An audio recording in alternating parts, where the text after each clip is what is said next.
A gente pensa no reumato mais com condições autoimunes e artrose, mas a fibromialgia também ficou fazendo parte do guarda-chuva, digamos assim, do reumatologista também. Ela não é uma condição autoimune, não é uma condição degenerativa. A gente fala mais que a fibromialgia ela parece ser alguma alteração química cerebral, ou mesmo muscular. Ela pode ser então causada por um trauma, por exemplo? Existe sim, a gente sabe que o principal gatilho para o desenvolvimento da fibromialgia é algum tipo de trauma, ou um trauma psíquico, ou às vezes um trauma físico, que a pessoa ficou com alguma coisa de dor ali, sei lá, sofreu um acidente, ficou com uma sequela na perna, com uma dor crônica, que nunca foi bem manejada, e daqui a pouco essa dor, eu falo em termos para o público entender, a dor vai espalhando, começa ali naquele foco onde teve a lesão, e ela vai espalhando pelo corpo, e a gente diz que a fibromialgia ela é aquela dor que a pessoa sente da cintura para cima e da cintura para baixo. Difusa, né? Difusa. Não necessariamente quando ela tem a dor, toda vez ela sente dor no corpo todo. Não. Às vezes dói numa mão, às vezes dói o ombro, às vezes é a perna, às vezes é o corpo inteiro. Sejam bem-vindos a mais um episódio do Mundo Real, uma conversa boa, franca aqui, minha, da Vanusa, de todos os nossos telespectadores, os nossos ouvintes do Spotify. E aqui a gente reforça, antes de qualquer coisa, o pedido para você se inscrever no nosso canal, porque quando você se inscreve no canal, toca lá aquele sininho e te avisa, olha, tem episódio novo. E quando vem episódio novo, vem o quê, Vanusa? Vem muita coisa boa, não sei o que ele quer que eu diga, né? Esse troço não é programado aqui, não tá decorado. Mas eu quis fazer uma provocação aqui pra ver se ela tá afiada. Tô rápida. Não, sério, o que vem na tua cabeça quando você pensa no mundo real? Que é difícil pra gente, porque a gente tá fazendo aqui o programa, a gente tá trazendo as informações, o bate-papo. E é do nosso jeitão, né? Mas aí a gente gosta. Tem que ser. Mas na rua, quando você encontra com alguém e você fala, assista lá o canal, você não deve nem fazer isso, claro mas que eu faço. Se você fizer, o que se fala? Assista por quê? Porque tem gente boa lá. Sempre falo isso. Tem assuntos bons para a gente viver melhor, sobre saúde, comportamento e tal. Exemplos inspiradores, eu falo mesmo. E olha, as pessoas que assistem me dão retornos bons. Então eu fico feliz, acho que é o caminho. Quando eu saio do mundo real, de uma conversa aqui no mundo real do nosso podcast, eu me sinto melhor. Eu sinto que eu aprendi também. Algo com o nosso convidado. Eu sinto que troquei experiências interessantes, que de repente provoquei reflexões interessantes. Eu acho que o principal é este aqui. A gente não precisa nem levar em consideração, estamos trazendo aqui especialistas em diversas áreas da saúde, com certeza, gente muito qualificada, preparada, histórias de vida muito interessantes também. Mas acima de tudo, o propósito de fazer com que aquela pessoa que está ouvindo a gente saia da nossa conversa melhor do que ela entrou. Melhor. Por isso que eu digo que é sempre importante saber quem que vai falar, né? Porque hoje em dia todo mundo fala de tudo na internet. Então o que acontece? Tem pessoas que falam com um conhecimento raso, mas sabem falar muito bem e aí acaba tendo um bom público. E isso é o que eu não quero para nós jamais. Perfeito. Entendeu? Eu até acho porque a gente não tem um bom público, né? Não. Mas vai melhorar. Vai melhorar com certeza. Vai melhorar. Eu acho que a gente constrói isso com o tempo e na verdade, buscar qualidade também. A gente não está atrás de jogar uma informação no ar aqui, chamar atenção, né, para ter audiência. Poderíamos, na verdade, né? Com Porque certeza. Coisas que apelam para isso tem o tempo todo ao nosso redor, mas não é esse o caso. Aos poucos a gente está levando a boa informação. A gente não investiu em patrocínio, em impulsionamento, em nada. A gente está investindo em pessoas, né? Pessoas boas, qualificadas, que possam vir aqui contar aqui a sua história. Mas o que você falou aqui na tua fala, assim, que você trouxe na tua fala, acho muito legal dessa coisa do trazer a informação correta. Né? Isso, séria. Mas daí o nosso telespectador, o nosso ouvinte pode falar, mas por que vocês acham que vocês estão trazendo uma informação mais correta? Porque a gente está trazendo para cá o mundo real mesmo. Né? E gente que é referência, né? A gente não quer algo superficial, não. A gente não quer algo para provocar audiência, para promover o nosso podcast simplesmente. A gente quer trazer a boa informação. Por isso a gente questiona, inclusive, traz aquilo que a gente vê de besteira na internet, que muitas vezes a gente fala, será que está certo ou está errado? E consulta esses profissionais, né? Que também não estão aqui para se promover também. Não, pelo contrário, é muito mais para nos atender. Verdade. Né? E o mais legal é que às vezes a gente também discorda, né? Muitas vezes. Inclusive aqui. Quase 100% das vezes. Daí a gente Não, briga e nem tal. tanto. A gente finge, então. A gente finge que E concorda. quem que a gente trouxe hoje? A gente trouxe uma médica Sim, que tem o nome de uma apresentadora de televisão. é quase. É Maria Gabriela. Ah, é verdade. Aí foram as minhas limitações ali, né? Maria é muito mais bonito que Marília, Eu inclusive. também acho. Maria Falávamos Gabriela disso Lang, ontem. Maria Gabriela Pois é. Lang. que veio de rosa.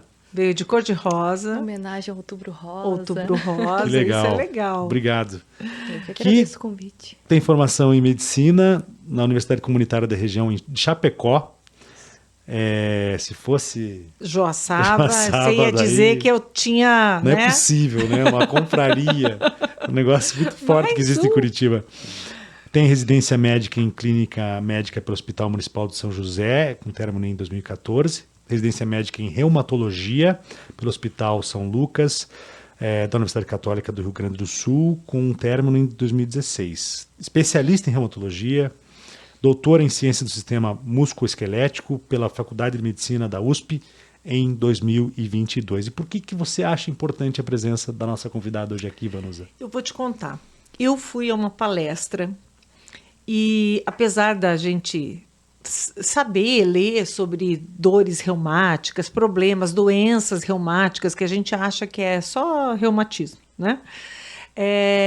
Eu descobri que tem vários sinais já cedo que podem apontar que você tem algum problema dessa área. Então, eu achei super importante a gente falar disso, porque às vezes você não precisa esperar a situação ficar aguda para procurar um médico, né? Que você pode realmente ir antes. Eu, por exemplo, estive em consulta ontem. Coincidentemente ontem. Com ela, porque eu descobri que eu tinha vários sinais, inclusive nas mãos e tal, que já poderia ser, pelo menos o que não tem um tratamento eficaz, pode ser acompanhado para tentar evitar problemas futuros. Doutora, tem como evitar? Porque nós nos lembramos muito, eu me lembro pelo menos, da minha avó com reumatismo, Com dor, com dor né? no joelho. Eu me lembro que eu até em viagem, eu era criança, e daí se falava da camomila, eu encontrei umas almofadinhas de camomila que era para colocar no micro-ondas, para que elas ficassem aquecidas, para colocar no joelho. Eu lembrei da minha avó, trouxe para ela aqui. E, enfim, ela sempre com dor, se mexendo muito pouco, o tempo passando, ficando mais idosa e com mais dificuldades nas limitações, né? Hoje eu vejo até minha mãe com um pouco de reumatismo, daí a gente não sabe se é artrose, se é artrite, a gente quer esclarecer tudo isso aqui também. Mas tem como evitar mais cedo tudo isso? É possível, sim. Eu falo que há alguns anos atrás a gente tinha essa coisa de chamar tudo de reumatismo. Colocava tudo no mesmo saco, como se fosse tudo a mesma coisa. Hoje, na Reumato, eu brinco que a gente dá nome e sobrenome para a doença.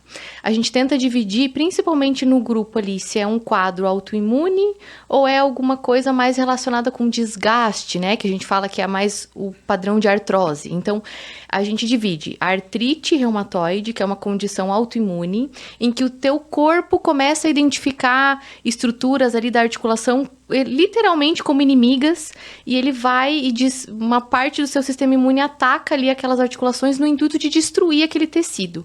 Parecido como se fosse com um tumor mesmo, ele vai comendo como se fosse a articulação por dentro. E isso é uma condição autoimune. E existe a artrose, que é o mais comum, disparado, assim, o que a gente costuma ver, né, nas avós, mais nas avós do que nos avós, né, mais nas mulheres. Na mulher mais? Mais nas mulheres, que é um quadro mais relacionado com a questão de um desgaste mesmo. Ele tem um componente inflamatório também, mas ele tem mais uma questão assim genética, dessa parte do envelhecimento. Eu costumo falar para os meus pacientes que do mesmo jeito que a nossa pele vai envelhecendo, a nossa articulação também vai envelhecendo. E uma forma, o jeito que ela vai envelhecer é essa questão de artrose. E assim, infelizmente, como a Vanusa estava comentando, pensando em artrose, a gente não tem nenhum tratamento atualmente que eu possa dizer para você, olha, tome isso ou use isso que vai evitar artrose no futuro.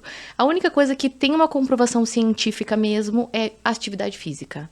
Então, o exercício físico, você manter um peso adequado, com isso você consegue, não que você vai evitar artrose, mas por você ter um peso adequado, uma musculatura preparada, aquela articulação vai sofrer menos o impacto, menos desgaste, digamos assim, e você vai conseguir preservar essa articulação por muito mais tempo e com muito mais saúde, menos dor e mais mobilidade, né? Vamos falar um pouquinho, vamos continuar então na artrose aqui, que eu acho importante, porque a gente pode mais comparar comum. outros órgãos do corpo que vão envelhecendo e que Também. você vai... E o exercício físico Ajuda pra tudo. ajuda a segurar muita coisa. Você ajuda a segurar a tua massa muscular, Preservar os ossos, né? preservar também. os ossos. Você está falando então de exercícios, de atividades com impacto. Isso, principalmente a gente fala assim que para a saúde articular o que mais ajuda seriam os exercícios de musculação, que aí você fortalece o músculo que você tem ao redor ali daquela articulação e é como se o trabalho da alavanca ali da articulação, quem fizesse a força maior é o músculo que está tonificado e aí aquela articulação vai fazer um esforço menor, digamos assim. Então, o que mais ajuda mesmo é a musculação. A gente fala, por exemplo, se a pessoa tem já uma artrose avançada de joelho ou de quadril, os exercícios de impacto, tipo corrida, jump, coisas desse tipo, na verdade eles ajudam a prejudicar um pouco, porque o impacto em si, você vai ter um desgaste maior ali da articulação. Eu sempre falo para as pessoas assim, não é que você não vai poder fazer, eu tenho uma artrose do joelho, então eu gosto de correr, eu vou parar de correr. Não é isso que eu quero dizer. É no sentido que é um tipo de exercício que vai trazer um prejuízo maior se você já tiver uma articulação comprometida. Mas antes do comprometimento, então ela é positiva. Isso é algo relativo também. Tem pessoas que... O que acontece? A maioria das pessoas resolve fazer corrida e ela não faz nenhum tipo de preparo físico. Ela resolve correr e sai correr. Não faz musculação, não faz um preparo daquele músculo. Aí eu vejo a corrida como prejudicial. Mas se você faz todo um preparo, um acompanhamento, uma evolução da corrida da forma como tem que ser, é excelente. Um exercício usa muito da parte cardio também, é excelente. Última pergunta, passar a bola para a Vanusa aqui, sobre isso ainda, sobre o exercício. Mas daí, você está dizendo que com impacto já comprometido pode prejudicar. Mas o 100% sem impacto também não traz tantos benefícios, ou traz? Também não. Tipo Pensando natação, na por saúde óssea, se você fizer exato, concordo com você. Se você for para fazer um exercício físico ali, fazer a natação e só natação, também não é bom. Porque se você não tem um impacto, você não tem para a saúde, mas pensando mais na saúde óssea, não tanto articular. Para a saúde óssea, o impacto ele é importante no desenvolvimento também. Então, fazer exercícios só de água, a natação, também não é uma coisa... O meio não termo, é, o talvez. meio termo. A Eu bicicleta, sempre quem digo, sabe? Bicicleta é legal, porque daí você tem o cardio também e não tem tanto impacto no joelho. Aí pensando numa pessoa que tem dor, né? Porque às vezes a pessoa já tem um desgaste, ela tem dor e ela vai fazer uma corrida, talvez a corrida piore, assim, a questão da dor mesmo, né? Mas daí tem que cruzar com alguma coisa, senão os membros superiores você também não trabalha tanto. E, enfim, tem que ser Tem que ser um misto. Eu sempre falo assim, o ideal mesmo, depois dos 30 anos, é você fazer um exercício de musculação, porque a gente tem uma perda progressiva de massa magra, independentemente de qualquer coisa. Mesmo que, eu não sou uma pessoa parada, eu caminho em casa, não sou acamado, não sou nada. Eu vou ter essa perda de massa magra. Então, é importante você fazer a musculação para você manter a sua massa magra. E aí, se você gosta de um exercício cardio ou um outro, você pode complementar associar com uma Você veja outra a importância atividade. da musculação, né? É. Algo que era, na Nossa, era época, vendido criticado. e comercializado como algo voltado ao fisiculturismo, né? Aquela coisa Exatamente. estética, né? De ficar bonitão. Hoje também você pode indicar outras coisas além que tenham a mesma função, como a calistenia que a gente viu Isso, aqui. um funcional. Tem o funcional. O resultado não é tão rápido e também não tão visível, né? Mas também ajuda para quem não gosta mesmo, talvez seja, né, a própria yoga, né? Ela também ia o pilates, tal. Tem mais isotonia. Mas eu acho que a assim, musculação traz o benefício mais rápido, eu É acho, mais rápido? por conta É dos mais pesos rápido. que você utiliza. E, enfim... Por isso que é visível, né? Assim, o resultado é mais rápido. Eu acho que até dá um up. A pessoa diz, opa, Isso, tá tô dando me resultado. sentindo Aham. melhor. Você Também tem é um isso, é estímulo, verdade. né, para continuar É. fazendo. Ver a diferença também no espelho, Uhum. né? Rapidamente, nas roupas, enfim, passa a ser notada, né? O exercício passa a ser notado de maneira diferente. O que eu queria saber é o seguinte.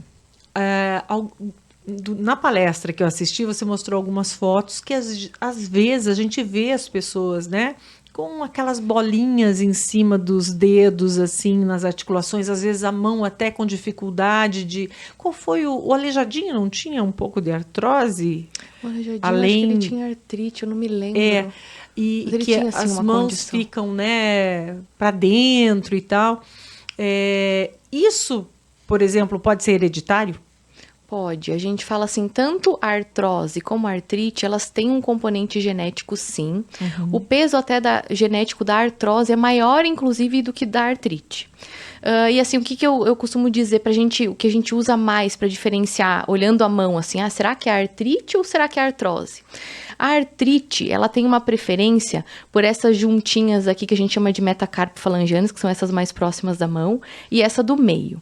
E a artrose tem uma preferência maior por essas da ponta e essas do meio. Então, é mais difícil. Existem outras condições autoimunes, como a artrite psoriásica, que é um outro tipo de artrite que está relacionada com a psoríase de pele, que pode pegar essa juntinha da ponta também.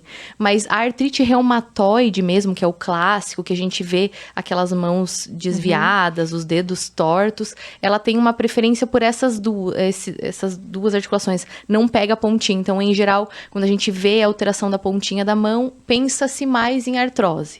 Como eu falei, tem essa questão da artrite psoriásica, mas em geral, o mais comum da artrite psoriásica é você ter primeiro a psoríase cutânea e aí depois, com a evolução, aparecer o comprometimento articular. Então, é mais fácil de... E se eu tenho, por exemplo, eu sei que minha avó teve, minha mãe tem, o que eu posso fazer, doutora, para tentar evitar ou retardar, além do exercício físico, digamos, ter um acompanhamento, tentar usar algum colágeno, por exemplo? Isso é muito legal, que eu falo, o mercado da artrose, por a gente não ter, como eu falei, um tratamento específico, o meu professor dizia que é aquela doença que tem uma prateleira inteira da farmácia só de remédios para ela. Isso significa que nada funciona muito bem. Então, eu sou bem sincera de falar isso, porque eu sou daquela assim, não tô ganhando nada, como você tá falando, não tô ganhando nada com isso, não ganho nada de indústria e nem quero ganhar por conta disso, e não gosto de fazer propaganda enganosa. Então, infelizmente, para artrose mesmo, a única coisa que tem alguma evidência científica é justamente a atividade física. Existem algumas pessoas que comentam que você fazer trabalhos manuais forçados, assim, que você tem que fazer muita força com a mão, pode acelerar um pouco a questão de artrose, pensando que você vai ter um impacto maior ali naquela articulação. Mas também não tem muita evidência do tipo, eu trabalho com coisa braçal e eu tenho a minha mãe com artrose, então será que eu devo evitar esse trabalho? A princípio, não se sabe muito que impacto que isso vai ter. Então, o que eu recomendo é atividade física, manter peso, uma boa alimentação. Existem, atualmente, falando na parte da alimentação, fala-se muito hoje no que a gente diz de dieta anti-inflamatória ou dieta pró-inflamatória. Que existem alguns alimentos que mostram, não tem uma evidência assim muito robusta, mas que eu brinco que não tem como a gente comparar. Para eu dizer para você assim, comprovar por A mais B que aquele alimento é inflamatório, eu teria que pegar duas pessoas que são iguais fisicamente, sei lá, vida, o trabalho, etc. A única coisa que muda é a alimentação. Então, é uma coisa difícil de você comprovar. Sim. Mas é aquela coisa do processado, né? Isso, a gente fala dos alimentos ultraprocessados. A gente sabe que o refrigerante não faz bem, que a cerveja não faz bem, açúcar. Mas fala-se também da carne vermelha. Então, não que não possa comer, mas o excesso de carne vermelha, o glúten e o leite. Não, porque a gente fala também, pensa na saúde óssea. Não os derivados, porque a princípio o problema do leite seria porque ele tem uma proteína chamada caseína, que é uma proteína muito grande, que ela tem uma dificuldade para ser absorvida, para ser processada ali pelo nosso corpo. Então, o iogurte, o queijo, ele já tem essa proteína quebrada, então não teria tanto problema. Então, fala-se muito dessa dieta. Não de que eu digo, você vai mudar radicalmente, que eu falo, o glúten. Eu tenho amigos que têm restrição. Para você abolir completamente o glúten da dieta, tem que fazer muito malabarismo. Então, não precisa ser uma dieta, assim, completamente livre disso. Mas aquela coisa que a gente sempre ouve falar, no sentido de ter uma alimentação mais balanceada, na maioria dos dias, né? Comer coisas saudáveis, mais frutas, legumes, verduras, evitar os processados, Salada, açúcar. né? Eu adoro salada. O gosto da salada me fascina. Ele tá mentindo, ele odeia. Eu amo salada. Se eu começo a pensar em salada, me dá água na boca, ele não acredita. Eu também diz que é gosto de mentira. salada. Na verdade, eu como salada. Ele come, porque é pelo mesmo obrigado. motivo que vocês comem Claro também. que não, Porque vocês eu são gosto. obrigados. Não, vocês gostam do tempero. É coisa da de salada. infância. Mas ele diz que eu gosto do tempero. Peraí. De infância. Eu já como. Olha aí, ó. Você falou um negócio É um legal hábito agora. de Eu vou abrir o jogo infância. com vocês. Você não comia quando era criança? Não, eu acho legal isso, porque a gente tem que estimular os nossos filhos a comerem salada, comendo, gostando, mentindo pra eles que é bom, entendeu? Ficar aquele barulhinho, então, que delícia a salada, eles ficam olhando pra gente assim. Mas eu, uma vez, quando era pequeno, me obrigaram a comer uma salada, tava na casa, não vou falar, não vou delatar ninguém não. aqui, né? Depois eu ficar chateada. De uma pessoa mais velha, que estava cuidando de mim, e eles me obrigaram a comer a salada. Ai, que ó. À força. Isso é... Né? E foi aquela coisa assim, tipo, não tô afim de comer agora, até comeria e tal, mas não, coma, embrulha já. aqui, se enrola assim, o alface e tal, deixa enroladinho, e mais não sei o que e tal, e engula, e eu fui forçando, e eu fui no banheiro Eu ia vomitar. dizer, passou mal, mesmo? né? Então é trauma. Eu acho que deve ser um pouco de Deve trauma. ser. essa Porque questão da eu, salada. desde criança, minha mãe Também, sempre minha mãe assim, sempre primeira fez. coisa no prato dela, muita salada. Então a gente comia com prazer, como ela, até hoje ela gosta muito. E isso ficou na minha memória. Eu gosto de salada. Tanto é que nós temos, eu e minha mãe. Cebola é temos- bom, né? Cebola é gostoso. Cebola tempera a salada, né? É, mas cebola, sim, não precisa. Eu quase não coloco. Não precisa. Não, Vocês gostam mas- de comer grama pura, grama então. pura. Praticamente. Sem molho. Tem um dia lá Só que com eu e minha mãe azeitinho. saímos só para comer uma salada, que a gente gosta Olha. muito. A gente não come Depois outra vocês coisa jantam. porque não dá. Não cabe. Ah, é que enorme mentira. a salada. Tá bom? Elas comem um pacote de bolacha que Vou eu chego te em casa. convidar. Vou te convidar. Não, vou te convidar. Mas eu faço um esforço muito grande para comer a salada. E eu gosto, assim, por exemplo, eu coloco comer um Rap 10, por exemplo. Eu consigo Ah. daí colocar bastante salada lá dentro e, gostoso. e colocar um pouco de temperinho, até um pouquinho de frango. Fica legal, é uma comida bom. leve também, gostosa. Eu acho gostoso. Mas essa coisa da suplementação e do colágeno, por exemplo, que as mulheres, isso virou uma febre. E isso tem a ver com todos os suplementos, né? Não significa que a gente, ingerindo muitos suplementos, que Você o nosso vai- corpo vai ter condição de absorver todos eles, né? E que a gente vai ter Exatamente. algo a mais do que as outras pessoas que não estão ingerindo aqueles suplementos. É Muita exatamente coisa isso. O elimina, seu né? corpo vai usar, por exemplo, você tá dando tijolinho lá pro seu corpo. Ele pode usar para fazer colágeno, como ele pode usar para fazer cabelo, como ele pode não usar para nada e descartar. É exatamente isso. Essa parte da suplementação virou uma febre, um mercado, e nada disso tem uma evidência real de que realmente vai ter algum benefício ou que garantir que aquele colágeno vai ir para articulação. E é caro, é um negócio Não é você vai barato. gastar E mais gastam de o 100 reais. dinheiro sai no xixi, né? Mas, mas assim, por outro lado, aquilo que você falou, com o envelhecimento, a gente passa a ter algumas deficiências e talvez a produzir menos, a talvez até absorver menos. E quem sabe a suplementação possa suprir algumas necessidades ou não. Não, Nada a ver. em alguns casos, inclusive quando a pessoa tá com artrose, com queixas de dor, eu uso colágeno como tratamento. Eu acho que, quando bem indicado, ele faz o seu efeito sim. Aqui virou essa febre do tipo, eu tenho 30 anos, eu tenho que começar a tomar um suplemento, eu tenho Pra que não tomar ter alguma ruga. coisa para não ter isso, não ter aquilo. Eu falo, a gente vai envelhecer invariavelmente, né? Claro, se a gente puder envelhecer com saúde, melhor. Mas às vezes se você se entupir dessas coisas, no fim das contas, você pode estar se intoxicando, às vezes usando coisas em excesso e fazendo mais prejuízo do que benefício para a saúde. Eu vi um post recentemente muito interessante. Pele lisinha, mas o corpo funcionando muito mal, alguma coisa assim. Eu achei muito legal. Muito legal. Porque daí esse culto, né, principalmente, não A só pelas casca, né? mulheres, os homens também. O culto em manter a pele lisa, o corpo forte e tal, assim, forte às vezes de uma maneira que não é tão saudável, mas esquece que tem que cuidar do coração, do fígado, do pâncreas, do estômago, né? Que você tem que cuidar da cabeça, senão você vai perder a sua independência. Então, as pessoas às vezes esquecem que quem tem que estar mais lisinho, né? É a sua mente e seu corpo de uma maneira geral. Eu achei bem interessante isso. Eu já vi em provas, não é uma regra geral, mas eu já vi em provas de corrida, por exemplo, os caras que estão super bem, super sarados, até correndo sem camisa e tal, quase morrendo e desmaiando. Assim como já vi muita gente acima do peso, bem acima do peso, Aguentando até o final. aguentando, indo bem, e assim, não tem assim uma coisa assim, não é pelo corpo que a gente mede a performance, a possibilidade de performance de um atleta amador. A gente percebe muito isso nas provas, quando tem cara que, eu tava falando lá em casa isso, né, que você olha na rua e fala, esse cara esse cara não é possível, esse cara não faz nada da vida, acima do peso e tudo, e o cara faz Ironman, e vai bem, e termina.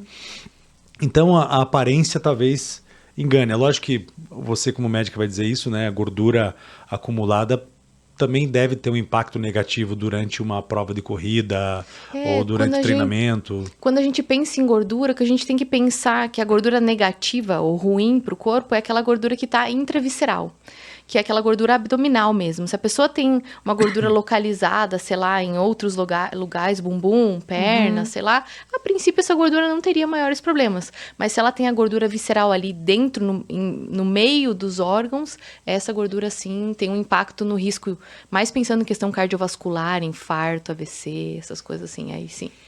A gente teve aqui conosco o doutor não é doutor, é nosso amigo Joel Krieger, que é atleta, está chegando aí nos 70 anos, treina 4 horas por dia, natação, corre, bicicleta, faz musculação, faz acompanhamento com nutricionista, super disciplinado e dedicado. E ele veio falar aqui sobre o envelhecimento no Brasil, né, que nós estamos alcançando aí índices rapidamente, superando muitos outros países, né? Nós estamos envelhecendo mais rápido. E as pessoas não existe uma cultura de se cuidar para viver bem até os últimos anos de vida. Começa aquela história, né? Começa a doer aqui, doer ali, e daí é um conjunto de fatores, né? Um problema, assim, você falou aqui, ósseo, pode também afetar o músculo, o ligamento, e daí surge uma outra dor. Como administrar isso? Assim, a gente falou um pouquinho, a gente começou falando sobre como evitar isso na juventude, né, para que não aconteça durante o envelhecimento, mas como chegar na velhice já com algumas dificuldades e desafios? Como administrar isso? É possível administrar e de que forma fazer isso? Eu sempre falo que só não tem solução para a morte. O resto, tudo dá-se jeito. Às vezes, assim, a pessoa, mesmo pessoas idosas que nunca fizeram atividade física, elas podem começar uma academia aos seus 70, aos seus 60 anos. O que eu faço, basicamente, como médica, é tentar trazer um conforto na parte de dor, para aquela pessoa, que aquela dor que ela não consegue... Ai, doutora, mas eu não consigo fazer nada, eu mal saio de casa e tal. Então, o intuito é tentar trazer um conforto, diminuir a intensidade dessa dor, para que a pessoa possa, de repente, começar, não uma academia, se não for possível, mas uma fisioterapia, alguma coisa, para que ela consiga, aos poucos, fortalecer aquele músculo, o corpo que está debilitado, para ela voltar a ter uma vida normal. Eu costumo dizer muito que essa cultura da gente ver a importância da atividade física é algo muito recente, principalmente aqui no Brasil. Eu vejo assim pelos meus pais, meus tios. Você fala assim, eu tenho que fazer academia com minha filha pequena. Não, você vai deixar sua filha para ir na academia? Que como isso? Se fosse ir ao salão de belezas, né? Exatamente, como se fosse uma coisa supérflua. Porque a minha mãe só deixava, ela dizia, eu só saio de casa quando tinha filho pequeno para ir trabalhar. Se não for para ir trabalhar, eu não saio, eu vou ficar com vocês.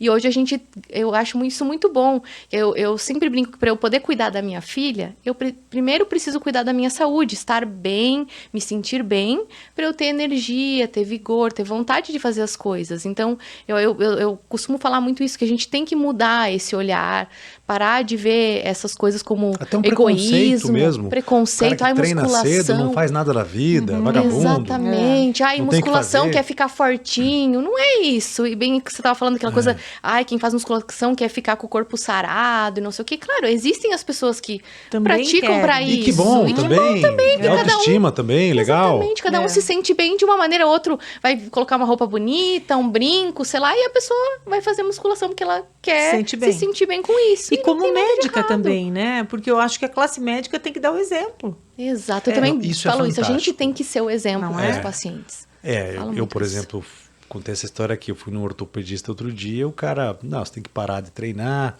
tome esse anti-inflamatório aqui e tal. Por enquanto, né? Ah, sim, por um Durante tempo, o tratamento e da tal, lesão. ele era mais acima do Cheio. peso.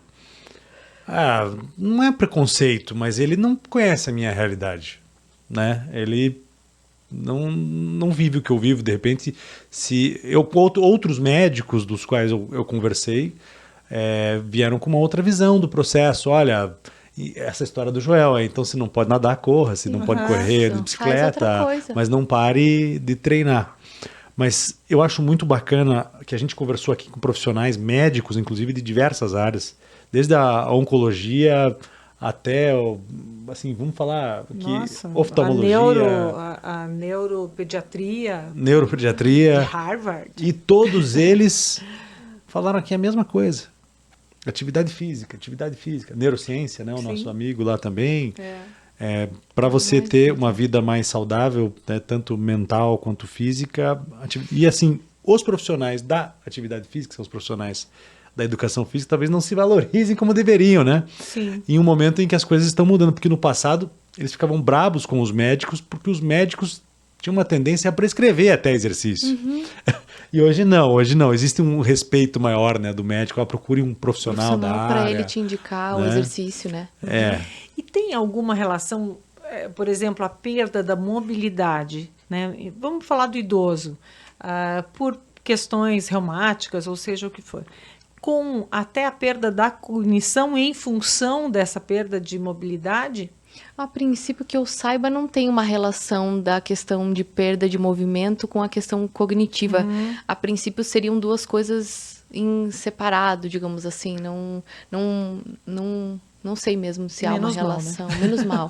A única coisa que eu brinco que tem uma relação com tudo é o intestino. Por isso que a gente estava falando da questão alimentar. Antigamente, a gente não valorizava muito isso. E hoje em dia, cada vez mais a gente fala do intestino como algo muito importante, no sentido de tudo aquilo que você come vai se refletir no seu corpo em alguma maneira, no cérebro, na articulação, Que tudo. é o segundo cérebro, É o né? segundo Que tem não cérebro, sei a gente quantos fala. milhões de neurônios e o intestino é importantíssimo. E nesse aspecto, ele é mais importante até do que a própria atividade física. Nesse aspecto, eu não gosto de colocar coisas nos patamares diferentes. Eu gosto de colocar tudo como... Tudo é importante, sabe? Então, cada eu um acho no seu difícil quinhão. falar que isso é mais, isso é menos. É que para algumas pessoas é mais fácil fazer exercício e para algumas pessoas é mais fácil comer bem. É, No meu caso, é mais fácil fazer exercício. no meu caso é mais fácil comer bem. Comer muito. Bem saudável. Saudável. Saudável. Eu gosto de Como comer salada, saudável. gosto de comer salada. Gosto de comer salada, gosto de comer fruta. É. Mas Mas gosto de comer doce. mas eu penso assim, Mas o equilíbrio é o importante. você pode fazer exercício e pode comer bem. Você pode só comer bem Também e ter uma vida pode. saudável.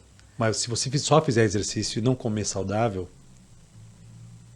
vai adiantar? Vai resolver? Eu acho que você tem razão. Pensando por isso, as referências que eu tenho de pessoas que comem bem e não fazem exercício vão melhor. E quem faz só exercício e come muito mal, vai mais capenga. É Mas isso aí. Eu estava difícil vendo um documentário sobre as pessoas que vivem, que são mais longevas em alguns lugares, né? E lembra de Okinawa, que um dia você comentou aqui. E mostrava os velhinhos lá de Okinawa. E foi muito legal que você falou do equilíbrio, né? Então, eles se alimentam muito bem, né? A ilha tem uma variedade muito grande de alimentos que fazem bem. Além disso, todos têm horta em casa, ou seja, eles ficam ativos. E eles têm grupos de apoio, que na verdade, assim, os grupos de apoio são para ajudar os amigos que estão também aposentados e que precisam de alguma coisa em determinado momento. Um caiu, se machucou e foi parar no hospital, daí o grupo se reúne, faz eventos para arrecadar dinheiro e tal. Então, o que a gente percebe, né? A questão de estar em sociedade, manter a cabeça Ter amigos. boa, ter amigos, fazer exercício, mesmo que seja... Não, e mostrava um velhinho que ele se abaixava de um jeito, assim, fazia aquilo outro. E pela prática diária de uma atividade que não necessariamente era ir para academia, mas não ficava parado, sentado na cadeira assistindo televisão. Interessante, Tava né? na horta, tava fazendo alguma coisa. É que são vários fatores que influenciam essas comunidades. Como é que chama? É selo azul? É isso? Alguma É coisa? selo azul, né? Eu acho que foi isso mesmo que eu vi. A gente teve aqui um neurocientista Sim. conversando com a gente exatamente sobre isso. Que a gente estava falando sobre a alimentação de lá. Que até foi criada uma dieta em cima né, do que eles... Da dieta que é a deles. dieta mediterrânea. Que peixe, é a mais saudável, dizem legumes. que é a mais saudável. Ele falou, a questão da dieta ela é relevante, mas você tem que ver como é que eles vivem lá. Né? Eles trabalham menos, estão perto do mar, da praia. Todos natureza. Esses que vivem mais estão próximos da praia. Da praia, do mar. E lá tem uma batata doce roxa. Mas não é essa que a gente vê a casquinha roxa. Não, ela é toda roxa. Dentro. Diz que ela é poderosíssima. Eu fiquei atrás até da batata doce.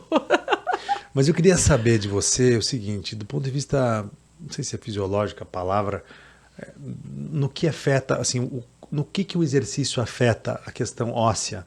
É a questão do líquido sinovial que você estimula e com isso você consegue retardar essa questão da artrose fazendo exercício mais cedo, por mais tempo? No que ela afeta? Que benefício que ela traz?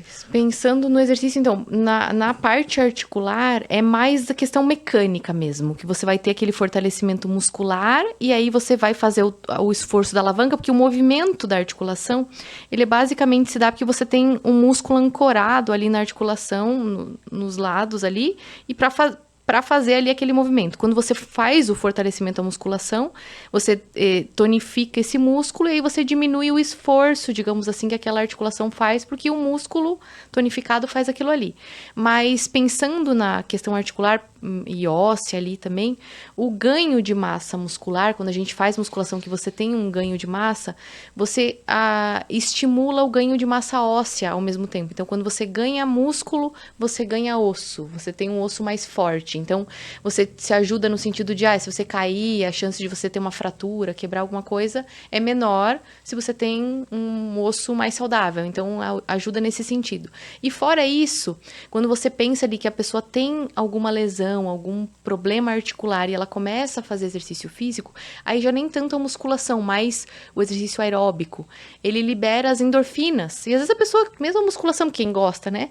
Mas libera a endorfina ali, o hormônio do prazer, e isso também auxilia na questão de diminuir a dor do problema articular. Então, o exercício tem múltiplos benefícios, assim. Por isso que a fibromialgia é tão indicado o exercício aeróbico. Físico.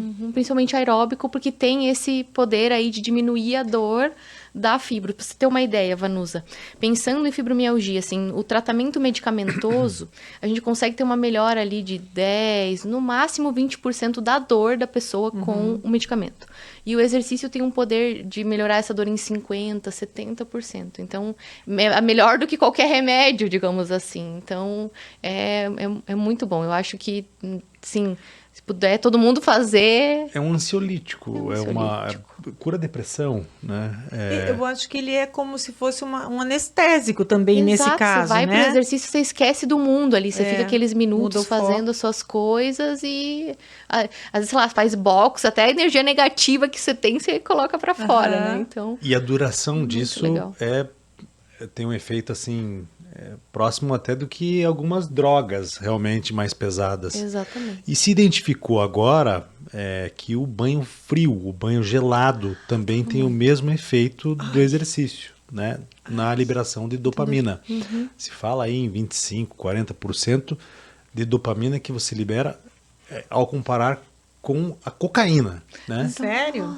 De 25% a 40% de dopamina do que se libera quando você usa a droga cocaína.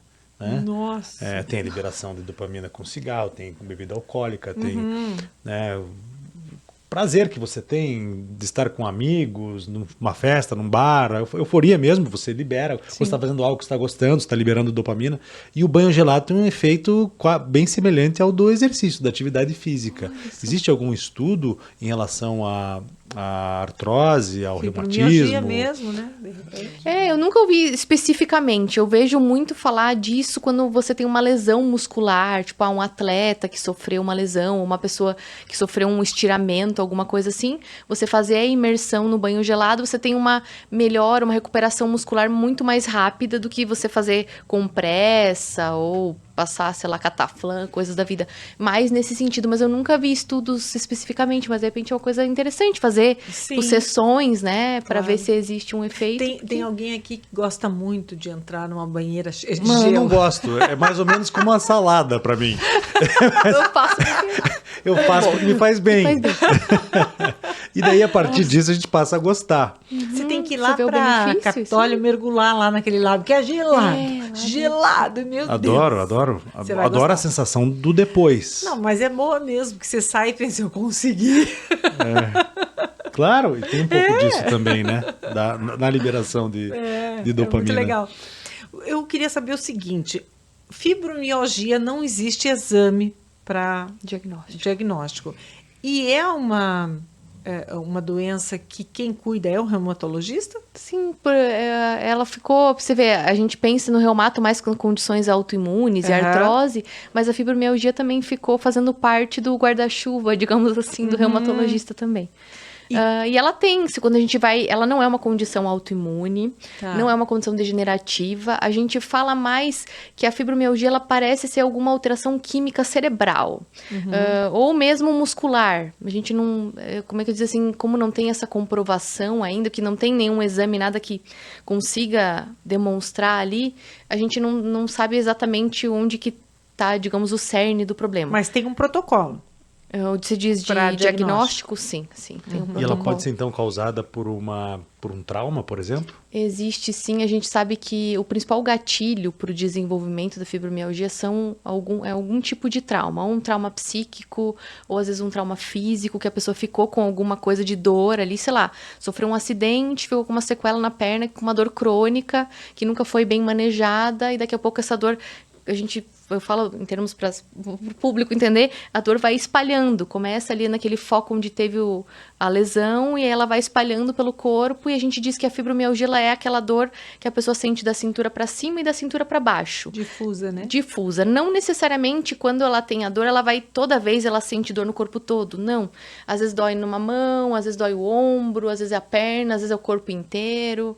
E as pessoas reclamam muito que é uma dor intensa, né? Exato. A intensidade é algo particular. Eu falo que para dizer a dor é uma coisa pra gente, como é que você sentir dor ou medir a dor é algo que conta muita coisa, conta isso, experiências de vida, experiências com dor prévia, sensibilidade mesmo daquela pessoa. Então, às vezes uma dor que pra mim é horrível, de repente pra você vai ser uma dor não, é suportável, é uma coisa E tem muito... essa história de que a mulher aguenta mais do que o homem, né? A gente fala muito isso, mas é porque a mulher tem essa questão do parto e tal. Mas quando a gente pensa, por exemplo, em fibromialgia, é muito mais comum acontecer na mulher do que no homem.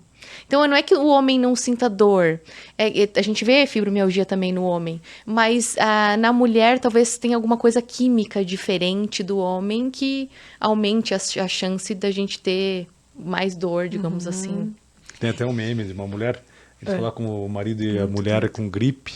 Sempre ele fala isso. E a mulher passando aspirador na casa, tranquilo, o homem lá deitado lá, com uma bolsa de água na cabeça, um termômetro Tem aqui. também a da mulher com câncer, né? A mulher com lencinho, carregando o filho, as malas do filho para a escola e tal, e o homem daí com gripe, deitado, jogado. Nossa, se recomenda para fibromialgia o uso de cannabis, né? Eu uso bastante, eu tenho usado bastante agora, desde 2019 eu estou estudando a respeito, mas eu brinco que no meio no mundo da cannabis, digamos assim, as pessoas que prescrevem, eu falo que tem os malucos da cannabis que acham que a cannabis vai ser a solução para tudo, e eu sou da opinião que ela entrou para somar como um outro medicamento e que eu vejo o benefício no seguinte sentido. O grande problema, principalmente na fibromialgia, é que uma boa parte dos pacientes tem muito efeito colateral com a medicação. Começa a tomar e você vai olhar a bula, assim, a pessoa tem tudo que tem na bula e mais um pouco, e às vezes com doses muito baixas. Então, tem pessoas que você não troca de medicação e todas não fazem bem. E a cannabis eu tenho visto como uma alternativa legal por ela ser uma questão de um extrato de uma planta, a gente não vê tanto efeito colateral assim, então uma tolerabilidade um pouco maior, mas não é a salvação da colheita, digamos assim. Mas né? para dor tem que ter THC. Não que tem que ter. A gente fala assim, é que pelos estudos existe uma evidência maior de que o THC tenha mais efeito analgésico. THC, para o nosso telespectador entender, é o que deixa doidão. Que Isso dá dá barato. barato. Exato. Não Mas deixa doidão, quem toma maconha. Bom, pelo jeito você nunca fumou mesmo. Quem fuma maconha não fica doidão, ele fica legal. Mas ó, é legal, isso é legal até trazer isso. A diferença quando a gente vai usar para fins terapêuticos, a gente usa os óleos. Que aí eles têm uma mistura de CBD, que é que não dá o barato, digamos assim, e THC. Até uma concentração muito maior de CBD do que THC. E quando a gente fuma o cannabis, ele é como se o CBD, quando o cannabis atinge altas temperaturas, o CBD perde efeito, então fica praticamente só THC. Então, o que acontece quando a pessoa fuma, que tem o barato, digamos assim, é porque ela tem uma concentração praticamente só de THC. E nos compostos que a gente faz, muito pouco, assim, sei lá. Que é muito bom, né? Porque queima. E aí, quando a gente usa para fins medicinais, você usa mais CBD e um pouquinho ali de THC. Por isso, você teria mais benefícios com o óleo. Exatamente. Pensando na questão de dor, o óleo é mais benéfico e não dá tanto essa sensação que você vai trabalhar com um efeito desse e a pessoa não é produtiva, né? Então, a ideia não é essa, começar o remédio, aí você perde os efeitos colaterais. Eu tolerei super bem, doutora, mas eu não consigo fazer nada. Aí também não resolve. Mas é legal isso, a gente ter essa diferença, porque às vezes as pessoas não... Quando fala de cannabis, tem muito esse preconceito, né? Você fala de cannabis, a pessoa já imagina na cabeça dela um jovenzinho lá que fumou maconha e que tá lá jogadão no sofá. A ideia com o tratamento não é essa, né? Mas o uso de cannabis para fins recreativos é um e fins medicinais é outro. Você sabe que eu lembro que tinha um rapaz que eu acompanhava que tratava um câncer e ele dizia que o dia da quimioterapia que ele usava, ele fumava mesmo. Sim, o THC, né? Ele tinha menos reação. Ele diminui náusea, tem um efeito para essa parte, assim, até melhor do que se você usar o Nausedron, os outros remédios da vida, o cannabis ajuda muito para isso. Tem até estudos usando que fala de que muito que o cannabis pode eventualmente ter até um efeito para diminuir tamanho de tumor e tal. Eu acho uma coisa meio... O pessoal tá ainda, né? achando, meio que exagerando. Mas assim, e efeito colateral negativo do uso do cannabis? Mas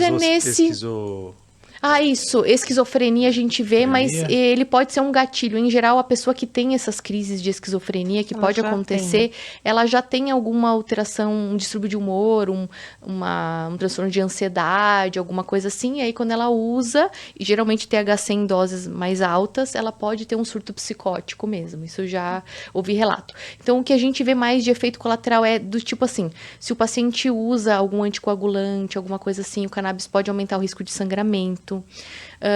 Pode, às vezes, no começo do tratamento dar alguma coisa de diarreia, constipação.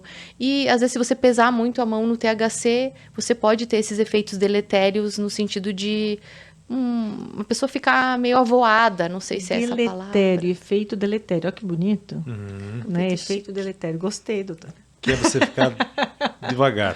Devagar. Eu gosto muito. A fome também pode ser um efeito e está mais relacionado com a questão do THC. Mas em geral... A maconha dá fome mesmo. Aumenta a fome, sim. Aumenta a fome. Mas essa em geral... da larica. Isso. E em geral, quando a gente faz o tratamento com cannabis, esse efeito de aumentar o apetite é transitório. Ele é naquele começo, tipo quando o corpo está se adaptando ali com a medicação. Mesmo às vezes você usa uma amitriptilina, né? Um outro remédio que também pode aumentar o apetite. E depois o corpo acostuma e eu não vejo assim na minha prática. Ganhei peso com o cannabis, a maioria das pessoas que tá usando, assim, nessa parte não tira. Porque se a pessoa fica mais lenta, mais preguiçosa e come mais, ela vai engordar, a tendência é que ela engorda. Mas talvez não seja essa que porque se daí utiliza a dose para medicamentos, né? A dose A talvez dose seja... THC é bem... A gente usa 0,3 em geral, assim, que é só para... o THC em dose baixa, ele potencializa também o efeito do CBD. E aí, quando no composto, quando você tem mais CBD que THC, esse excesso de CBD é como se ele diminuísse o efeito negativo também do THC. É bem legal os compostos por conta disso. Se fala muito em recuperação muscular para atletas, né? Sim, com CBD, até lesão muscular, quando você tem usar tópico também, eles têm usado muito. Tem usado até para como hidratante ginecológico. Ginecológico para rosto também, já vi. Tem cada vez mais aumenta os estudos. Inclusive, para a questão de atletas, atualmente é legalizado você usar compostos só com CBD, sem o THC. A princípio, não passa no doping, nada. Eu não sinto nada. Eu usei já depois de... Sim, não sinto. Sim. Não é nem questão do efeito do cannabis, mas efeito fumou e tragou ou... Não. É uma bolinha que você come, né? Com CBD, tem um gummy. que é para recuperação muscular, para recovery de treinos mais intensos mesmo. Pra você. Aí é só CBD. Mas eu não sei se tem... Não senti nenhuma diferencinha. Mas dizem que os usos tópicos têm sido bem interessantes, assim. Eles falam até para cicatrização de feridas, que não está cicatrizando com nada, usar a pomada com cannabis. Eu ainda não usei para esses fins. Eu uso mais para questão de dor, o tópico também, que quando a pessoa tem dor, usa o Rolon e tal. E ajuda. Mas eu acho o seguinte, que a gente teve aqui conosco um médico, eu não lembro agora se era um médico, uma médica que tratou desse assunto com a gente do cannabis. Não sei se você vai concordar também. Tem muita coisa relacionada. A indústria do cannabis agora está crescendo muito a uma velocidade. Muito. E as pessoas estão comprando fazendas no Uruguai, onde se pode plantar para vender aqui e outros países também, para importar, para exportar, ou sei lá o quê. Então, tá se vendendo muito a ideia de que o cannabis resolve tudo. Exato, isso que eu digo, o pessoal fica com aquela ideia de que como se todo mundo tem que usar e que isso vai ser a salvação da colheita para tudo. Previne Alzheimer, previne coisas autoimunes e não sei o quê. Eu falei, gente, se houvesse algo milagroso, né? É que dizem que ele já estaria sendo usado por aí. Dizem que a cannabis tem muita conexão, né, nos nossos neurônios, no nosso organismo, assim, e daí tem resultados bons mesmo. Eu acho que não temos esse estudo mais antigo por preconceito. Se você olhar isso, assim, né, as pesquisas dos anos 70... Tem em laboratório, Vanusa. Tem. Nos anos 70, as pesquisas com psicodélicos Nos anos 70, foram... mas veja, descobriram uma vacina para Covid em 2 anos. Não, agora a coisa... Sim, claro. Então, por que hoje tem muita coisa com cannabis? Porque começou a se estudar lá atrás, eu lembro que nos anos 90 já tinha ação liminares, né, para que alguém pudesse plantar cannabis e dar para o filho que estava doente, não sei o que. Isso lá nos anos 90.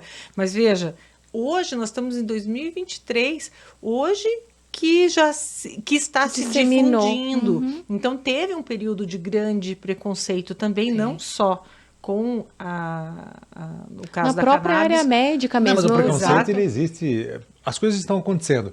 Mas ele existe até hoje, a discussão, o debate, né, inclusive por questões para uso médico.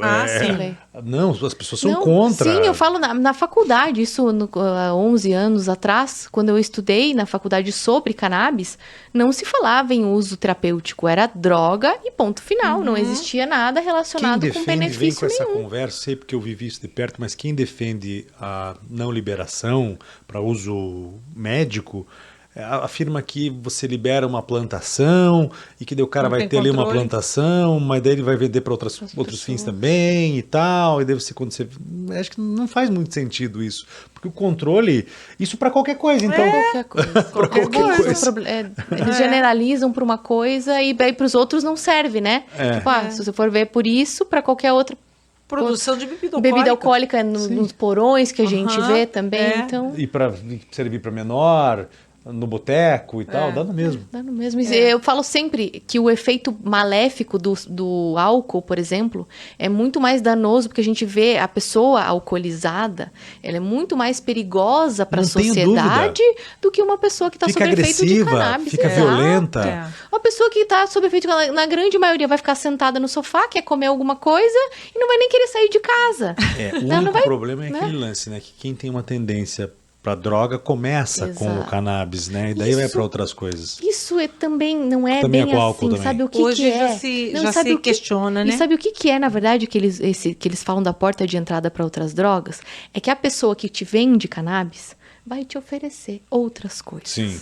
E não é porque você tá comprando cannabis que você vai pensar em outras coisas, é porque vai surgir a curiosidade, olha, tenho aqui o tal... Já que eu tô fazendo algo errado, vou fazer outra coisa errada E não, também. eu vou te dar de brinde aqui, ó, você compra, em vez de comprar 100 gramas, você compra 200, eu Claro. vou te dar aqui um brindezinho. Porque ele Então, fomenta não a dependência para Exato, vender. não é Você tanto tá ganhando a um cliente cannabis ali. em si É. que é a porta de entrada, é a coisa É do o sistema tráfico. Porque ele vai comercial. ganhar muito mais com você É. usando cocaína, por exemplo, do que você A comprando margem é melhor. cannabis. Aham. Exatamente, é É. nesse sentido. Isso também é uma A coisa eu margem é ouvi melhor e a muito. dependência é mais forte também. Muito maior. Olha, pra você ter uma ideia, eu sempre falo assim, esse preconceito em relação à cannabis, na questão que eles falam muito do vício e tudo mais. Se a gente for comparar, por exemplo, o que muitos dos meus Mas pacientes eu usam... não conheço nenhum viciado, assim, não ouvi falar de história de viciado em cannabis Tem. mesmo. Tem. Mas assim, se você for comparar, por exemplo, nos meus pacientes que acabam usando cannabis para dor, o risco de você ter uma adicção, ou um vício, né? Por opioide, que é o tramal da vida, morfina, etc., Maior, né? é 100 vezes maior do que o risco de você virar um dependente ou viciado em cannabis. Então, o prejuízo é muito maior com uma liberação de um opioide Sim. do que com a liberação, digamos assim, da cannabis. Então, é Olha, uma coisa Como é que é o muito... nome daquela fumacinha que a gente usa? É O opioide? Quando você vai fazer uma cirurgia, que você coloca aquela máscara com uma... Aquela Aquela do que Michael você fica Jackson lá. acordadinho. Não. Como é que é o nome daquele troço? É, lá? não, Ibupo- é o Tropofol. Isso, Mas não é- Propofol. Como é que é? Propofol. Propofol. Mas Ele é um aquilo anestésico. bom, hein? Nossa, Aquilo aquilo lá... apaga. Dá pra ver por que o Michael Jackson gostava Eu sempre tanto. dizia Porque assim, nas cirurgias que eu já fiz, eu digo assim, doutor, eu quero meu com direito a Dose sonhar. Não, sonhar com um homem bem lindo numa ilha deserta. Aí eu tomo e esqueço. Acordo e sempre alguém pergunta, sonhou? acorda Não, com o né? Nildo dando Apaguei. bravo pra você lá. Apaguei total, não sei nem... Né? Acordo com o Como marido cheguei dizendo aqui? assim, olha aqui, se você disser que sonhou, vai pra dormir na casinha do cachorro. Essa coisa do sonhar é engraçado, né? Porque às vezes você sonha com umas coisas, acorda brigando com a tua mulher brigando com você, e você não sabe nem do que tá acontecendo. Não, e o Propofol, você fala, né? Se te perguntarem, você fala durante o sono. Eu acho que é Parece mais... que eu sim. acho que é mais o... Tipo... Fala tudo, como tipo, é que é entrega o nome? jogo? Entrega o jogo, aquele que faz endoscopia, não é o mesmo? Não é... Isso, às esse aí, vezes esse eles aí, usam, é esse aí usam mesmo. também. Então você fala, diz que você entrega E o tem jogo. amnésia ainda, daí pior de E tudo, não nem lembra lembra. do que falou. Doutora, foi um prazer te receber aqui, a conversa foi ótima, começou de um jeito, terminou de outro, e é assim que o podcast acontece. Funciona. Assim que todas é as legal, semanas. espontâneo. Foi muito boa a tua visita e muito bacana a tua abordagem sobre atividade física, né, de como ela tem um impacto tão positivo nas nossas vidas. Valeu Obrigada. mesmo. Foi muito meu. obrigada. Prazer foi meu. Muito Volte obrigada sempre. pelo convite. Seja sempre bem-vinda. Só convidar de novo. Obrigado. Obrigada. Obrigada. Tchau, tchau. Tchau.